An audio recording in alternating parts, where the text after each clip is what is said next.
Greetings, kindred spirits. I do apologise if you can hear, loud voices echoing through the mic. My daughter's got some friends over today, and I don't know what it is with teenagers, but they seem to talk to each other like they're on separate mountaintops or something and can't be heard. So please just bear with me if you're hearing any loud voices in the background. I apologise for that. So here we are heading into another lunar eclipse. The last one took place on the 5th of June in the sign of Ophiuchus, and this month's lunar eclipse will take place in the sign of Sagittarius, right at the rift of the galactic centre. So once again, the build up to this full moon lunar eclipse will be quite a heavy energy. The full moon itself will reach its peak on the 5th of July at 5:44 in the GMT time zone, at 00:44 in the EDT time zone, and at 14:44 in the AEDT time zone. And the eclipse will start at 4:07 in the GMT time zone, but that will actually be around half an hour before the full moon reaches its peak and will last for 38 minutes. The eclipse won't be seen here in the UK or even in the USA, but will be seen in Western South Africa, East Europe and most of India. The moon itself will be at 17 degrees in Sagittarius in the true lifetime sky, and the sun will be at 13 degrees in Gemini, conjunct the goddess Vesta of the sacred fire. So the energy being emitted here will be very spiritually enlightening and transforming. Once again, I feel the media attention will be a very busy time as more truth surfaces, although the lines may still be blurred at present. So with most of the outer planets in retrograde, it's likely to start with, like that inner knowing, that inner truth, that strong intuition that we often get when we feel when something's wrong and we feel when something's right. So follow that intuition. That is my advice anyway. So there will also be a recognition of our own personal power, especially since Jupiter, Pluto and the goddess Pallas of truth and justice are still in conjunction and are ramping up the enlightenment process. So the one thing to beware of is being too much in the self or over-analysing our personal situations, because there is a bigger picture here to be taken into consideration regarding current world events that will not just affect us personally but globally too. And this is further emphasised with Mars coming into conjunction with Chiron, the wounded healer in Pisces, over the next week or so. So the more we can curb our ego is the more productive we will be to get grounded and to prepare the way for the sake of our future and the future of our children. We also have a grand cross at the full moon lunar eclipse, which involves our moon, the goddess Juno of commitment and domestic harmony, the sun, Mars, and the goddess Vesta of the sacred fire. This grand aspect is showing us what cycles need to be broken. On a global and collective level, it's about breaking free from abusive situations and standing in our own authenticity and self-power. But again, not from a place of ego, but from a place of spiritual strength and self-preservation. So this is not about dancing to somebody else's tune. You know, this is about finding out what we ourselves are truly passionate about as an individual. So this lunar eclipse will definitely be bringing up some light bulb moments. I do feel, though, that there will be breaking of contracts or a breaking down of agreements. I just feel there's going to be endings in some form or way, whether that's collectively, globally, but it definitely will be domestically. So, you know, Sagittarius and Gemini are both fast-paced energies. You know, Sagittarius is a fire sign and Gemini is an air sign. So we can expect some kind of blowout or blow up, maybe, of information.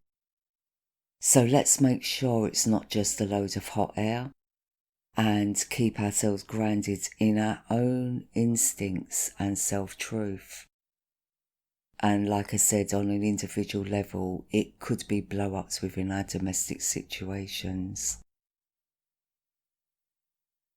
Saturn is currently retrograded back to 0 degrees in his own sign of Capricorn. So he's gone back to the womb, and he actually was entered into his own sign in March earlier this year, after his exact conjunction with Pluto, which took place on the 12th of January in the sign of Sagittarius in the true lifetime sky. So this was a major conjunction that took place, and that conjunction only occurs around every 38 years. So after his conversation with Pluto, he left the stage, so to speak, to return back home into his own sign of Capricorn, where he immediately came into a conjunction with Mars, the warrior and protector of the underdog. On the 12th of July, he will retreat back into the sign of Sagittarius to reflect on his previous conversations with Pluto and the other planets that were in conjunction at the time. You know, I think it was the Sun, Mercury, and I can't remember one of the asteroids. I think it might have been Pallas. No, it wasn't Pallas. I can't remember now, but I've done loads of videos on this anyway. So if you go back to my January the 12th, round about January the 12th video, you can listen to that podcast. And I also did one on the Saturn-Pluto conjunction as well. So that should be on my playlist. So in some respects, Saturn can come across as hypocritical when he retreats back into Sagittarius, or when he retrogrades through Sagittarius. But in this instance, I think he's probably going to reassess his rules and regulations to see what has worked and what hasn't. So this is an important assessment for him to do, since he will be coming into an exact conjunction with Jupiter, the ruler of Sagittarius, on the 21st of December, in his own sign of Capricorn. And I think that conjunction, I must check it, but I actually feel that conjunction might take place at 0 degrees. Maybe 0 degrees or 1 degree. You know, and that conversation will be a major factor in the restructuring of our global and economic system. But in the meantime, Pluto has been having further conversations with Jupiter before Jupiter will come into conjunction with Saturn. There are 3 major conversations being had between Jupiter and Saturn this year. They've already had 2. The first one was on the 5th of April. The second one was on the 30th of June. And I think the third one happens, I think it's the 11th of November, but it's in November anyway. So these conjunctions between Jupiter and Pluto are preparing Jupiter to have the final conversation with Saturn. And like I said, that will occur on the 21st of December. And these conversations are to determine the best way to move forward. You know, whilst Jupiter can be generous and expansive, Pluto is not so giving. You know, he is the ruler of Scorpio and feels no way about bringing the house down if it isn't fit for purpose. So, you know, the conversation coming up between Jupiter and Saturn in December is major. You know, and I'm actually going to check when Pluto enters into Capricorns. I don't think it's that far away. I know it's going to be over the next few years. Hold on, let me have a look. Yeah, so I just checked my app actually, and Pluto actually moves into Capricorn in 2023. And I've said before that between now, 2020, and 2024 are going to be major years for change and a little bit of upheaval. And yeah, so I feel when Pluto enters Capricorn in 2023, if Jupiter and Saturn haven't sorted out the system, especially the economic system, then I think Pluto's going to come in and just deal with it himself, basically. So let's get back to the Saturn retrograde. You know, so we are already witnessing some very unusual events and experiences so far this year. And, you know, the build up last year we felt was, it was like, you know, when you know something's going to happen and that build up to it. And then this year it's just been bang, bang, bang, one thing after another. And I do feel this year is major for everybody having to wake up and face up to things in a clear way, because Pallas has been heavily involved. Pallas, I mean, she's all about us seeing the bigger picture and bringing the truth to light. So she's been assisting the outer planets and, you know, just feeding into their energy and assisting their energy. You know, and I also said in my last podcast, the Ophiuchus energy will be the underlying force flowing through all these conversations.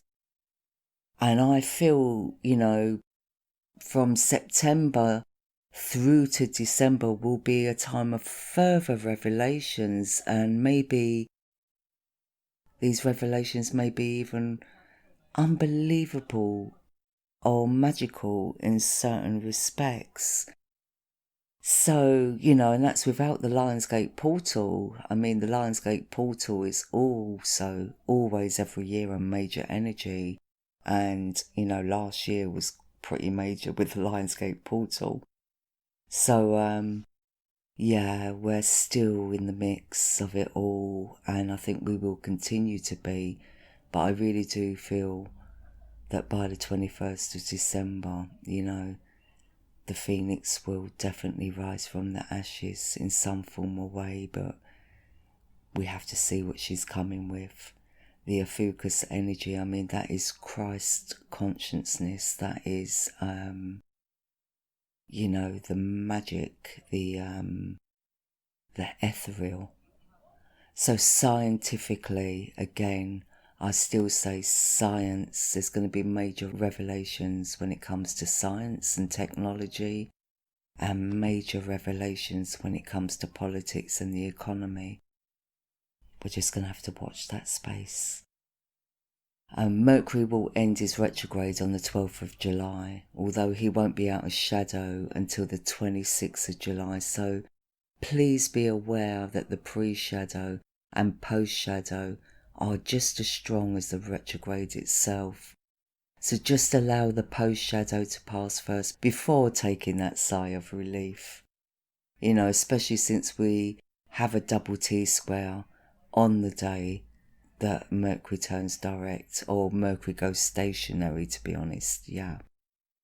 And that will be a continuation of the pressured energy from this full moon lunar eclipse in Sagittarius. So I'd say wait until after the new moon solar eclipse, which takes place on the 20th of July in Cancer, before moving forward or starting things or signing contracts or buying any electrical equipment or mechanical equipment. Just be careful of those things. So I recommend that we keep as active as possible. This energy is very restless and, it's a very hyped up energy. So I'd say play music, dance and create. Don't allow your personal energy to stagnate. Keep it high vibe but realistic, and flow with the changes and the revelations taking place, whether they be personal or global. I was always taught by my mentor that sometimes when the aspects look good, when the planetary aspects look good, it's good for the planet, but not always good for us humans, So sometimes, we have to just go with the flow and understand that whatever serves the Mother Earth will serve us in the long run. And before I end this podcast, I would also like to add regarding the metamorphic technique that I recommended in my last video. This isn't about healing the aura as such. It's about clearing the way for the life force to flow freely so that we can move forward in our physical world, not just spiritually. So stay in peace and much love.